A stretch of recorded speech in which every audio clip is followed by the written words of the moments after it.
প্রথম বিধানসভা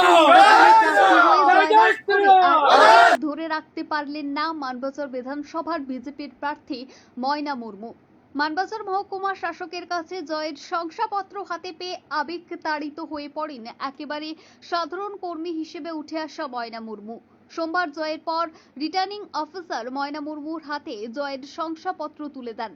মানবাজার বিধানসভার তৃণমূল কংগ্রেসের প্রার্থী সন্ধ্যা রানী টুডুকে 26,631 সাথে পোস্টাল ব্যালট 652 ভোটে মোট 27,283 ভোটে পরাজিত করেন বিজেপির প্রার্থী ময়না মুর্মু। কাউন্টিং সেন্টার ছেড়ে বেরিয়ে আসার সময় সাংবাদিকদের মুখোমুখি হয়ে তিনি মানবাজার বিধানসভার জনতা জনার্দনকে ধন্যবাদ জ্ঞাপন করেন।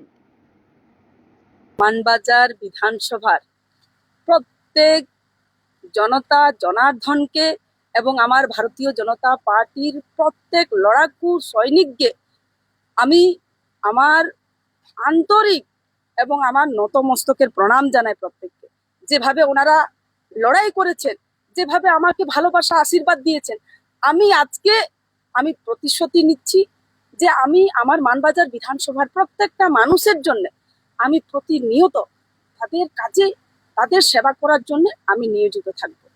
সাধারণ কর্মী থেকে এমএলএ যাত্রাটা কতটা সুবিধা ছিল, আমার সহজ পড়ছিল। দেখুন, না চাইতে ভারতীয় জনতা পার্টির কাছ থেকে অনেক কিছু পেয়েছি এবং এতটা ভালোবাসা, এতটা কাজ করার সুযোগ পাবো আমি কোনোদিন ভাবতে পারিনি।